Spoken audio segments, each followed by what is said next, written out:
कि मोहम्मद हिदायतुल्लाह खां के नेतृत्व में सबसे पहले सरकार का गठन हुआ था और मोहम्मद हिदायतुल्लाह खां के नेतृत्व में इसी आरएसएस के लोगों के द्वारा, जिनको हिंद महासभा के नाम से जाना जाता था, हिंद महासभा के लोगों ने मोहम्मद हिदायतुल्लाह खान के नेतृत्व में सरकार में सहभागिता की थी और भारत पाकिस्तान के बंटवारे का पहला विधेयक इस हिंद महासभा के लोगों के द्वारा लाया गया था। इस धरती पर अनेकों क्रांतिकारी पैदा हुए हैं और बहुत सारे समाज सेवी लोग हैं जो आज समाज की सेवा कर रहे हैं। इसलिए मैं जलालपुर की जनता से भी निवेदन करता हूं, इस लोकतंत्र को बचाने की लड़ाई में आप लोगों की सहभागिता आवश्यक है, तभी आंदोलन सफल होगा। और यह आंदोलन किसी दल विशेष का नहीं है, यह आंदोलन कांग्रेस के द्वारा आयोजित इस देश की लोकतंत्र को बचाने की खातिर है। साथियों, बहुत ज्यादा पूर्व के इतिहास में मैं नहीं जाना चाहता हूं। आज जो वर्तमान परिस्थिति है, इस वर्तमान परिस्थितियों में भारत का लोकतंत्र खतरे में है। देश की आजादी में लाखों लोगों ने अपनी कुर्बानियां दी और उस कुर्बानी का एक ही मकसद था, इस भारत में रहने वाले तमाम भारतीयों को अंग्रेजों का जो प्रताड़ना है, उस प्रताड़ना से हम लोग को छुटकारा मिले। और उस स्वतंत्रता आंदोलन में इस देश के हिंदू, मुसलमान, सिख, ईसाई तमाम जाति और धर्म के लोगों ने शिरकत करके देश की आजादी ली थी। लोकतंत्र एक ऐसी विधा है, हमने लोकतंत्र को चुना था। यह पृष्ठभूमि मैं आपको इसलिए बता रहा हूं कि यहां की जनता को यह जानकारी है। बार बार जब किसी विषय की चर्चा होती है तो अमूमन आदत सी बन गई है कि जो सत्ता पक्ष है, आज भारतीय जनता पार्टी की सरकार है और नरेंद्र मोदी जी इस देश के प्रधानमंत्री, सत्ता के द्वारा यह बार बार कहा जा रहा है सत्ता के ताकत के बल पे। और मैं निष्पक्ष रूप से यह बात कह रहा हूं कि लोग सत्ता से प्रभावित होकर सत्ता की बात करने वाले बौद्धिक समाज के जो लोग हैं, उनसे भी मेरा आग्रह है कि आजादी की उस कठिन लड़ाई और कठिन संघर्ष को आपको याद करना चाहिए। और ये जलालपुर के प्रत्येक व्यक्ति से संसर्गित है, इसलिए प्रत्येक व्यक्ति को इस बात को सुनना चाहिए। लोकतंत्र में सवाल सत्ता से किया जाता है और लोकतंत्र में जनता के प्रति उत्तरदायी सरकार होती है। देश के सामने बहुत सारी ऐसी बुनियादी समस्याएं हैं, जो समस्याएं एक सब्जी बेचने वाला, एक साधारण दुकानदार, एक छोटा व्यवसायी, बड़ा व्यवसाय, उन तमाम लोगों से संबंधित है। किसान की समस्या है, रोजगार की समस्या युवाओं के लिए, इन सब समस्याओं के ऊपर सार्वजनिक तरीके से यहाँ के लोगों को सोचना इसलिए आवश्यक है कि यह देश आप सबका है और आप सबका दायित्व बनता है इस देश में जनता की आवाज और जनता की जो बुनियादी सुविधाएं हैं उसको लेकर सरकार से सवाल करना। इसी सवाल के संदर्भ में एक घटना बची है, मैं जलालपुर की जनता से निवेदन करना चाहता हूं। विगत 5 साल पहले कर्नाटका में राहुल गांधी, जो कांग्रेस के और इस देश की एक आवाज है, कर्नाटका की एक सभा में उन्होंने ये कहा था कि जो देश की संचित संपत्ति है, इस देश के लोगों ने अपने खून पसीने से बनाया है, उस संपदा को लूट कर जो लोग देश छोड़कर इस सरकार के रहते भाग गए, उन लुटेरों के नाम के आगे सर में मोदी ही क्यों है। ये इस मामले को राहुल गांधी ने संसद में भी उठाया। लोकतंत्र में भारत के संविधान में एक धारा 101 कहता है कि कोई भी व्यक्ति, वो जनप्रतिनिधि अगर है या समाज सेवी है, तो किसी भी प्रकार का अगर अलर्गल बयान देता है, नैतिक बातें करता है, लोकतंत्र के विरोध बातें करता है, तो उस धारा के तहत सजा का प्रावधान है। अब सवाल उसका ये है कि 5 वर्ष पहले जो राहुल गांधी ने बात कही, वो बात सिर्फ इतनी थी कि जनता की आवाज जो थी, जनता की जो समस्या थी और इस देश को जो लूटने का काम लोगों के द्वारा किया जा रहा था, उसके खिलाफ राहुल गांधी ने आवाज उठाई थी। आज महज 1 साल पहले मैं ये बात कहना चाहता हूं कि पुरनेश, जिनका नाम और जिन्होंने अपना नाम बदल दिया, उन्होंने अपना नाम कर लिया पुरनेश मोदी, और ये पुरनेश मोदी के द्वारा याचिका दायर की गई थी। आपको यह जानकर आश्चर्य होगा कि पुरनेश मोदी ने अपने जो याचिका दायर की थी, उस याचिका को स्वयं ही कोर्ट में स्टे करा दिया था, स्थगन करा दिया था। लेकिन संसद में जो ये सत्र संसद का चल रहा था, राहुल गांधी ने मोदी जी से सवाल पूछा कि जो विदेशों में सेल कंपनियां एक ऐसी कंपनी होती है जो फेक कंपनी बनाई जाती है और उस फेक कंपनी के माध्यम से पैसे का लेन देन किया जाता है। तो राहुल गांधी ने कहा था कि जो सेल कंपनी फेक कंपनी, जिस कंपनी में पैसे का आदान प्रदान हो रहा है, जो जनता का पैसा है, वो पैसा अडानी के खाते में कैसे गया, और जो लोग भाग गए हैं, उनकी सिंगापुर या देश चाइना, जिससे आज हम लड़ाई लड़ रहे हैं, उन देश में सेल कंपनियों को स्थापित करके उससे पैसे का हेरा फेरी किया जा रहा है। तो राहुल गांधी ने एक आवाज उठाई, उस सेल कंपनियों से 20,000 करोड़ रुपए का लूटपाट अडानी ने जो किया है। नरेंद्र मोदी जी बताएं कि अडानी से नरेंद्र मोदी का रिश्ता क्या है। ये आवाज राहुल गांधी ने इस देश की जनता की खातिर उठाया था। ये सबको पता है कि आज से 9 साल पहले जब भारतीय जनता पार्टी की सरकार बनी थी, उस वक्त अडानी साहब दुनिया में 602 नंबर के पायदान पर थे, यानी कि दुनिया के धनी देशों में 602 स्थान पर वो आते थे। लेकिन विगत 9 वर्षों में जब से मोदी जी की सरकार बनी है, 1 साल पहले का डाटा आया, उस डाटा में अडानी इस देश के दूसरे नंबर के उद्योगपति बन गए।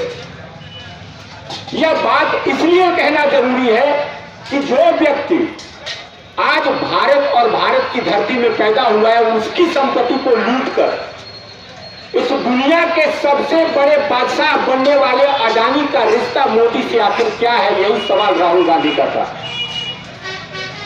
साथियों, इस सवाल के पूछने के बाद, क्योंकि सबको पता है कि इस लूटपाट के पीछे आज की वर्तमान मोदी सरकार है, और इस सवाल से घबराकर मोदी सरकार के द्वारा पुरनेश मोदी को और पुरनेश मोदी के माध्यम से जो स्थगन याचिका थी उसको दोबारा खुलवाया गया। और कोर्ट में, मैं कोर्ट और न्यायालय के जो आदेश है उसका सम्मान करता हूँ, हर भारतीय सम्मान करता है, लेकिन आज सवाल यह है कि कोर्ट को कहा जाता है, संविधान का प्रावधान यह भी है कि अगर जहां वक्तव्य राहुल गांधी ने दिया था वो कर्नाटका स्टेट था, और जहां वक्तव्य दिया गया वहां के स्थानीय प्रदेश में वो याचिका दायर करनी चाहिए थी, लेकिन वो याचिका गुजरात में जाकर के दायर किया गया। और गुजरात में इसलिए दायर किया गया, सवाल ये है कि अगर सरकार की नीयत अच्छी होती, मोदी जी 5 साथ होते, तो इस याचिका को कर्नाटक के न्यायालय में ही उसको उठाना चाहिए था। कोर्ट का आदेश आनंद फानंद में खुलवा करके और ये पारित करवाया गया, ये कहलवाया गया जो संविधान की धारा 8, 8(1), 8(2), 8(3) और 8(4) के अंतर्गत आता है कि वहां के कोर्ट के द्वारा यह आदेश दिया गया और जो सजा का प्रावधान है, आश्चर्य की बात है कि इस याचिका के अनुसार संविधान ज्यादा से ज्यादा 2 वर्षों की सजा देती है। भारत के इतिहास में आज तक कभी नहीं हुआ कि इस तरीके की गलतियों के लिए मैक्सिमम यानी कि अधिकतम सजा मिली हो। और राहुल गांधी को 2 वर्ष की सजा मुकर्रर की गई। ये 2 वर्ष की सजा मुकर्रर करने के पीछे मोदी और मोदी की सरकार का एकमात्र उद्देश्य था कि संविधान कहता है कि अगर किसी भी जनप्रतिनिधि को 2 वर्ष की सजा होती है तो उसकी सदस्यता समाप्त हो जाएगी। अगर वही सजा 1 वर्ष से 11 महीने 29 दिन की होती तो राहुल गांधी के लोकसभा की सदस्यता समाप्त नहीं होती।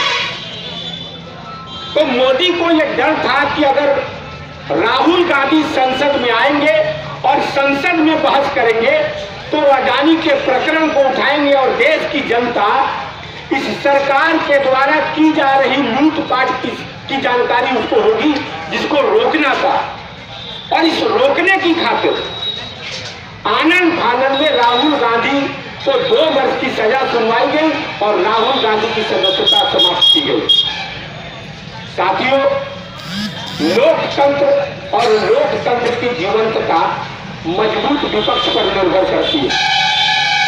यहाँ के स्थानीय सांसद है भारतीय जनता पार्टी के जनार्दन सिंह सिग्रीवाल साहब। मैं यहाँ के स्थानीय लोगों से ये बात कहना चाहता हूँ कि यहाँ के स्थानीय सांसद महोदय अगर यहाँ के बुनियादी सुविधाओं के ऊपर यहाँ की आम जनता की समस्याओं का समाधान नहीं करेंगे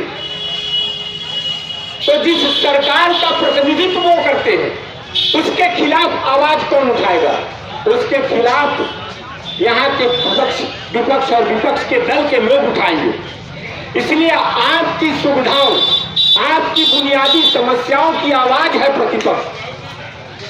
और इस लोकतंत्र को कुचलने की खातिर विपक्ष की आवाज को दबाने का प्रयास किया जा रहा है।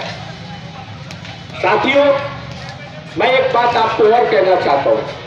बार बार भारतीय जनता पार्टी के और भारतीय जनता पार्टी के लोगों के द्वारा जब भी चुनाव आता है, हिंदू मुसलमान धार्मिक तुष्टीकरण की बात, हिंदू आंदोलन, मुसलमान, ये सारी बातें करके चुनाव जीता जाता है।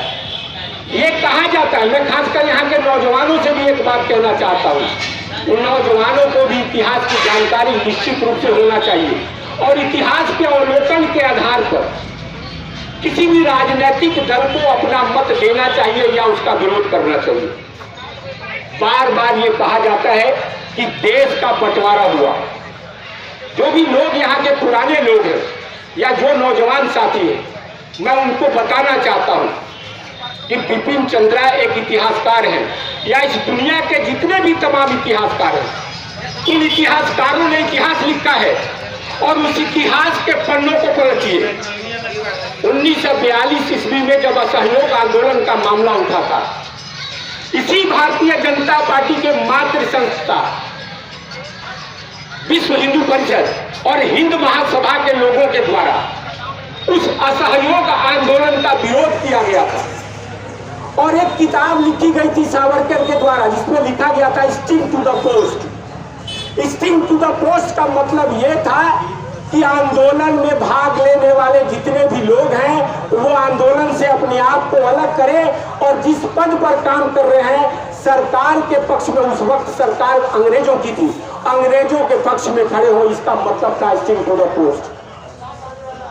और जिन लोगों ने इस असहयोग आंदोलन का विरोध किया था, उस असहयोग आंदोलन में 1943 ईस्वी में पहली बार देश में अंतरिम सरकार का गठन हुआ था और अंग्रेजों के शासनकाल में ही चुनाव हुए थे, जिस चुनाव में कांग्रेस थम्पिंग मेजोरिटी से चुनाव जीती थी और पहली बार अंतरिम सरकार का गठन कांग्रेस के नेतृत्व में हुआ था। लेकिन असहयोग आंदोलन के बाद द्वितीय विश्व युद्ध में जब भारत के लोगों को बिना भारतीय नेताओं से पूछे हुए युद्ध में धकेल दिया गया, तो उसमें कांग्रेस के लोगों ने इसका विरोध किया था और इस विरोध को लेकर के सरकार से कांग्रेस ने इस्तीफा दिया था। और मैं आपको एक बात बताना चाहता हूं कि 1945 में, इस बात को आप इतिहास के पन्नों में पलट करके देख लीजिएगा कि मोहम्मद हिदायतुल्लाह खां के नेतृत्व में सबसे पहले सरकार का गठन हुआ था और मोहम्मद हिदायतुल्लाह खां के नेतृत्व में इसी आरएसएस के लोगों के द्वारा, जिनको हिंद महासभा के नाम से जाना जाता था, हिंद महासभा के लोगों ने मोहम्मद हिदायतुल्लाह खान के नेतृत्व में सरकार में सहभागिता की थी और भारत पाकिस्तान के बंटवारे का पहला विधेयक इस हिंद महासभा के लोगों के द्वारा लाया गया था। भारत पाकिस्तान के बंटवारे का अगर सबसे बड़ा कोई द्रोही है तो इस भारतीय जनता पार्टी के मात्र संस्था के लोग हैं। और मैं एक बात दावे के साथ कहना चाहता हूं, आज यहाँ भारतीय जनता पार्टी के सांसद, मैं उनको इस मंच पर, जलालपुर के मंच पर पूरा निमंत्रण देता हूं, आइए और अपने भारतीय जनता पार्टी के इतिहास का अवलोकन करते हुए एक साधारण कार्यकर्ता के साथ मैं विचार विमर्श करने के लिए तैयार हूं। अगर इतिहास के पन्नों को पलट करके मैंने जनार्दन सिंह सिग्रीवाल को आईना नहीं दिखाया तो राजनीति छोड़ दूंगा। साथियों, सवाल अब ये नहीं है, सवाल आज ये है, मैं आपसे बार बार निवेदन करना चाहता हूं कि ये लड़ाई दल की नहीं है, ये लड़ाई इस देश के लोकतंत्र को बचाने के लिए है। और राहुल गांधी आज इस देश की आवाज को उठाने का काम कर रहे हैं। सरकार और देश की जीवंतता विपक्ष की भूमिका पर निर्भर करती है। मैं यहाँ के बौद्धिक समाज के लोगों से भी करबद्ध प्रार्थना करता हूँ कि इतिहास का सही अवलोकन करते हुए वक्त को पहचानने की जरूरत है। अगर आप वक्त को नहीं पहचानिएगा तो भारत की स्थिति श्रीलंका की तरह हो जाएगी। अल्लाह में लिख के दे देता हूं आपको। जब जन आंदोलन को, जनता की आवाज को उठाया जाए और उस जनता की आवाज को सरकार अपनी ताकत से कुचल लेने का काम करे, समझिए जनता मर चुकी है और भारत की जनता जीवंत है। और इस भारत की जनता को इस आवाज को उठाने का एक अधिकार है, सरकार से पूछने का अधिकार है। यही पूछने का काम राहुल गांधी ने किया, जिसकी गलती की सजा राहुल गांधी को दी गई। मैं आप सबसे निवेदन करना चाहता हूं कि आंदोलन की शुरुआत हो चुकी है। हम लोग इस बात को स्वीकार करते हैं। मैं एक साधारण कार्यकर्ता होने के नाते इस बात को स्वीकार करता हूं कि कांग्रेस की कमजोरियों का परिणाम भारतीय जनता पार्टी, कांग्रेस कहीं ना कहीं गलतियां की है, जिस गलतियों के वजह से कांग्रेस की सरकार चली गई। लेकिन जिन गलतियां कांग्रेस के द्वारा की गई, उस गलतियों को सुधार की खातिर भारतीय जनता पार्टी को सत्ता में लाया गया। और आज के तारीख में जब सरकार सत्ता में आई थी तो 9 वर्ष पहले सरकार के द्वारा ये वायदा किया गया कि प्रत्येक वर्ष हम 3 करोड़ नौकरियां देंगे। आज हालत ये है कि भारतीय जनता पार्टी का शासित प्रदेश, जितने प्रदेशों में भारतीय जनता पार्टी का शासन है, वहां बेरोजगारी दर जो है 7.89% है और देश का सबसे कम रोजगार, देश का सबसे ज्यादा रोजगार मिलने वाला राज्य छत्तीसगढ़ है, जहां कांग्रेस की सरकार है। आज यहाँ के नौजवानों को पूछना चाहिए कि जिस तरीके से नौजवानों को सेना में भर्ती का मामला था और उस भर्ती को और उस नौजवानों के जीवन को बर्बाद करने की खातिर जो सरकार का विधेयक लाया गया। दूसरी बात, बेरोजगारी इसलिए बढ़ रही है कि सरकार के द्वारा संसाधनों का उपयोग करके किसी भी प्रकार का उद्योग भारत में स्थापित नहीं किया जा रहा है। सिर्फ और सिर्फ जुमलों की बात की जा रही है। जिस प्रदेश में कर्नाटका में चुनाव होना है और कर्नाटका में एक सर्वे आया है कि वहां कांग्रेस सरकार बनाने जा रही है, जैसे ही किसी राज्य में चुनाव आता है, कुछ बौद्धिक लोगों के द्वारा, कुछ गोदी मीडिया के माध्यम से इस देश में इस तरीके का माहौल बनाया जाता है और हिंदू मुसलमान की बात करके लोगों को आपस में लड़ा करके वोट लेने का काम किया जाता है। इसलिए साथियों, मैं आपकी पीढ़ी की खातिर बोल रहा हूं। आपके घर में भी बच्चे, उन बच्चों के भविष्य को देखते हुए यहाँ के अपनी जन सुविधाओं और बुनियादी मसलों को लेकर के आप निश्चित रूप से मुखर होइए और मुखर होकर विपक्ष की आवाज बनिए और उस नेता का विरोध कीजिए जो नेता आज के समस्याओं के ऊपर खड़ा नहीं उतरता है। मैं इस मंच पर आप लोगों से वायदा करता हूं कि हमारी जो भी गलतियां रही हैं कुछ गलतियों को क्षमा करते हुए हम लोग आपके साथ कंधे से कंधा मिलाकर हर गांव में जाएंगे, आपकी समस्याओं को पूछेंगे और आपकी समस्याओं की खातिर अगर प्रखंड स्तर पर हम लोगों को किसी भी प्रकार का विरोध करना होगा, आपको जैसे बिजली बिल की समस्या है, बहुत तमाम ऐसी समस्याएं हैं जिस समस्याओं से आज स्थानीय जनता जूझ रही है।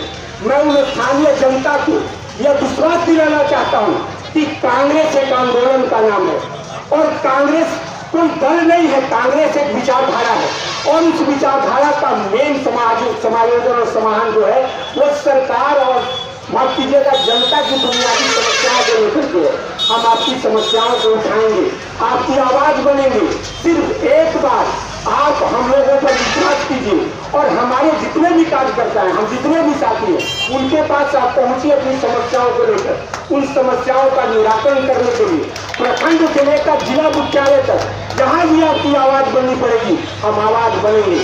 क्योंकि यह कार्यक्रम बहुत कम समय में था। एक बात मैं जरूर कहना चाहूंगा कि निकले थे हम अकेले, लोग निकलते गए, कारवा बनता गया।